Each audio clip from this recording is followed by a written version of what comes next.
अभी जब मैंने कैमरा ऑन किया तो literally there was nothing on my mind that I really want to talk about, but I just had this feeling that I want to sit in front of camera and talk. So sometimes हमें अपनी feeling को follow करना बहुत ज़रूरी होता है, लेकिन most of the times अगर आप देखें तो हम अपनी फीलिंग्स को निगलेक्ट करते हैं और हम अपने माइंड की सुनते हैं।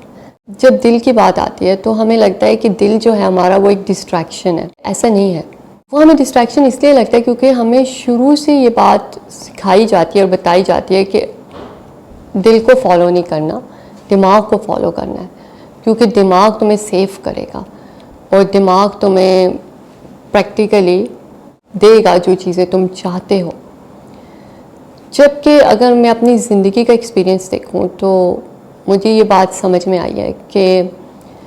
दिमाग आपको सेव करता है। क्यों? क्योंकि उसका काम ही ये है, क्योंकि वो बना ही इसीलिए है कि वो हमें हमारी सर्वाइवल के लिए बना हुआ है। लेकिन दिमाग हमें कभी भी खुश नहीं कर सकता। दिमाग हमें देखिए, दिमाग जो है ना, that is like a slave, हाँ, और समथिंग के जिसको हम ऑपरेट कर सकते हैं। अब अगर हम टोटली उस पर रिलाई करने लग जाएं, फिर तो हम टोटली जो हमारी लाइफ है वो तो रिजल्ट ऑफ दैट प्रोग्रामिंग है जो माइंड की हुई है बचपन से। सो हमारी जो लाइफ होगी वो बिल्कुल वैसी होगी जैसी हमारे इर्द गिर्द के लोगों की है। क्यों? क्योंकि उन्हीं से ही वो प्रोग्राम हुआ है। अब अगर हम चाहते हैं कि हमारी ज़िंदगी ट्रूली हमारी रिप्रेजेंटेशन हो, मीन्स के जिस तरह जो हमारी वैल्यूज़ हैं, या फिर आप कहें कि जो मेरी वैल्यूज़ हैं, जिस तरीके से मैं चाहती हूँ कि मेरी ज़िंदगी हो, या फिर जो मेरी यूनिकनेस है मैं उसको बाहर लेके आऊँ, उसको एक्सप्रेस करूँ, I want to be truly my self, तो वहाँ पे फिर जो हार्ट है वो बहुत इम्पॉर्टेंट रोल प्ले करता है। और अनफॉर्चुनेटली हम ट्रेन नहीं होते to listen to our heart. लेकिन जब हम आहिस्ता आहिस्ता अपने दिल की सुनने शुरू कर देते हैं तो स्लोली हमें पता चलता है कि हमारे अंदर तो एक पूरा नेविगेशन सिस्टम है कि अगर हम अपनी फीलिंग्स को फॉलो करना शुरू कर दें तो हम बिल्कुल स्ट्रेट उसी तरीके से जाना शुरू कर देते हैं जिस तरीके से हमें जाना चाहिए है। सो हम इधर उधर भटकने के बजाय हम एक सीधे फ्लो के अंदर आ जाते हैं और फिर हमारी फीलिंग्स हमें आहिस्ता आहिस्ता आहिस्ता आहिस्ता उधर ही ले चलती हैं जहाँ पे हमें होना चाहिए। लेकिन उसके लिए हमें अपने साथ कनेक्टेड होना चाहिए। मतलब ये कि हमें अपने साथ बैठना चाहिए और अपने आप से पूछना चाहिए कि हम अपनी ज़िंदगी में क्या चाहते हैं, हम अपनी ज़िंदगी को कैसा चाहते हैं, या फिर मैं इस दुनिया में आई हूँ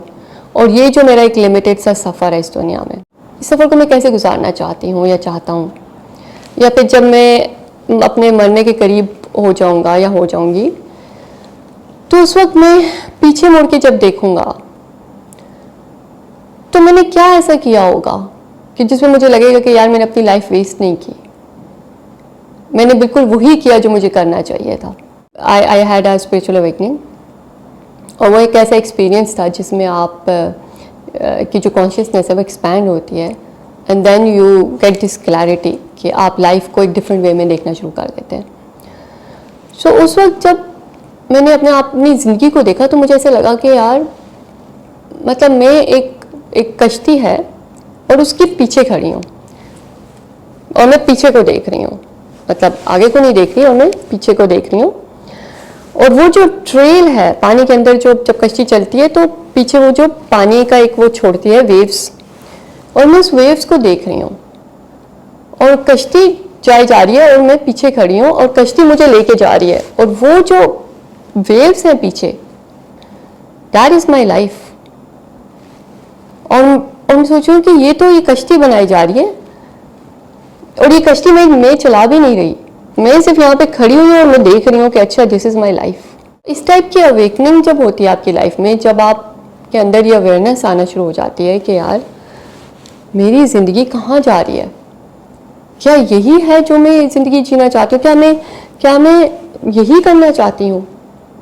या फिर ये जो कुछ भी हो रहा था इसको कौन कर रहा था, ये कहाँ से हो रहा था। इसलिए मुझे ऐसे लगा कि यार ये जो ज़िंदगी है मेरी, जो जितनी भी गुजरी है, ये कहाँ से आई है।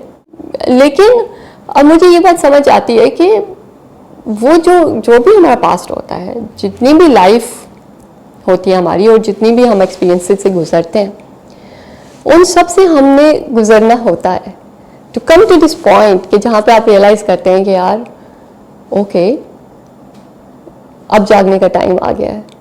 अब टाइम आ गया है कि मैं देखूं कि मेरी इतनी सारी ज़िंदगी गुजर गई है और मैं ज़िंदगी में आगे कहाँ को जा रही हूँ, और अगर मैंने अपने आप को ना बदला तो फिर तो मैं वहीं जा रही हूँ जहाँ मैं पास्ट में थी। तो ज़िंदगी में तो कुछ तब्दीली नहीं आएगी, ज़िंदगी वैसी ही होगी। आप अपने आप को चेंज करना शुरू करते हैं क्योंकि लाइफ ऐसे नहीं कि अगर आप by chance you do things and you change your life, that is like matter to matter and that is like most slowest way to change your life, or I don't think so it's like totally you can change it the way you want. Anyways, अगर आप by thought भी चाहते हैं, by emotions भी चाहते हैं, तब भी आप लाइफ को 100% वैसे नहीं कर सकते जैसे आप चाहते हैं, लेकिन आप उसको काफ़ी हद तक अपनी रियलिटी को चेंज कर सकते हैं अगर आप एक सर्टेन वे में सोचना शुरू कर दें, अपने बिलीव्स को चेंज करना शुरू कर दें, ये पॉजिटिव बिलीव्स बनाना शुरू कर दें, आप अपने इमोशंस को चेक करना शुरू कर दें and you started choosing better emotions. तो उससे क्या होता है कि आपकी पूरी की पूरी बॉडी की केमिस्ट्री चेंज हो जाती है, आपकी फ्रिक्वेंसीज चेंज हो जाती हैं and then you start creating different reality. तो आपको पता चलता है कि यार जो भी मैं क्रिएट करी थी वो बाय डिफ़ॉल्ट क्रिएट कर रही थी, and that was also on purpose, you know, क्योंकि देखिए एक डेफिनेटली एक डिवाइन प्लान है, हम